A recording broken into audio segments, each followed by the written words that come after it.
So we've gone through multiple different techniques, how to tie this stuff together to show a little bit more of a guard passing system, and one I think is quite similar to what Gordon's been doing. I want to show you guys, now that we've gone over a lot of the good stuff, the interesting topics, I want to go over just a few ways of entering into this position. I didn't think we would be able to cover this with very much popularity at first, because without getting to the fun stuff first, I wasn't sure if I'd be able to catch some people's attention. So now we know what we're doing in that position. How do we get there? The first one we're going to look at is how to do this against a seated butterfly guard. And so here we're trying to shut down the person's positioning and their ability to control inside space, especially when we're dealing with leg lockers, which is what a lot of seated butterfly people will do from a standing position, as traditional butterfly sweeps will no longer be really feasible from here. So Kevin's in a seated position in front of me.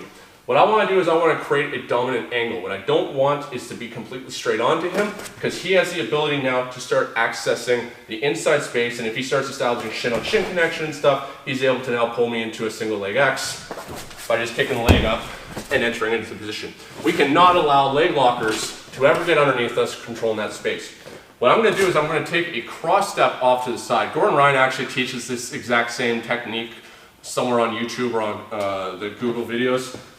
Here, what I'm going to do, staggered stance, is I'm going to take my right leg and I'm going to cross step to the outside here. See what Kevin had to do there? He doesn't like the dominant angle of him being facing this direction and me having this angle to him. This is always a bad position to be in any fight, whether it's striking or whether it's grappling. I have a dominant angle. I'm going to now have the ability to redirect him with strength by using frames to access his body as levers. If he's facing me, it's now a battle of frames versus frames.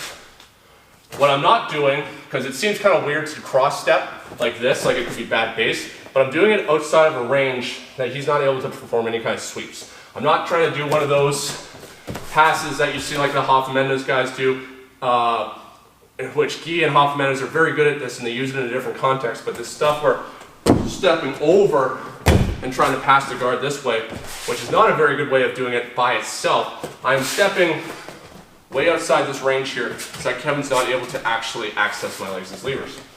It's also important for me to step like this, because if I just step here, all I'm doing is still creating an opening underneath my legs, and a good leg locker is going to be able to block this established shin-on-shin connection and get underneath. Where if I step like this, Kevin isn't really able to establish a shin-on-shin connection here.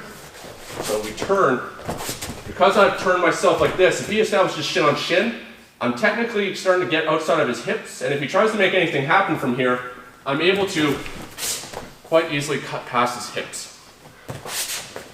So here, I'm going to just take a step, and as Kevin recomposes that angle, I penetrate through the middle.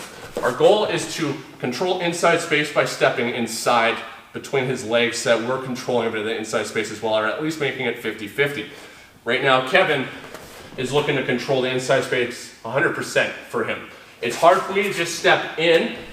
You're going to be able to do that against lower level guys at your gym, and there's nothing wrong with that, but at a higher level, someone's not going to let you step in. As I try and step in against Kevin, he's just going to frame me out, or he's going to establish shin on shin. He can just reach out with his arm and frame the hell out of him at my knee, and then if he needs to, he'll back up, because you'll understand managing the range effectively. But yeah, he's not going to let me win that battle. What I'm going to do is make him respond with some guard retention, and as he performs that guard retention, then I'm going to be able to take advantage of that vulnerability. So here, stepping, as soon as he turns, I'm stepping in. I can take my hands, club him in the shoulders to start knocking him back, so I'm going to be able to land into that floating position. Here, step, immediately penetrating in, cutting my right leg over to his far left leg, somewhere to the knee pit or between the hip. So I'm going to be able to now start smashing him down, redirecting him to that side into the floating position. We might only end up somewhere in like a headquarters, which is fine. The positions are very similar. We're still establishing a dominant angle and managing to get to some sort of a hub that we want to use to be able to chain our passes together. Step, there. A lot of times guys will use their feet in contact with the mat to move themselves. And so as they put weight into their legs to move and create base, they're no longer able to freely move their legs as actively, and that's the time we step in.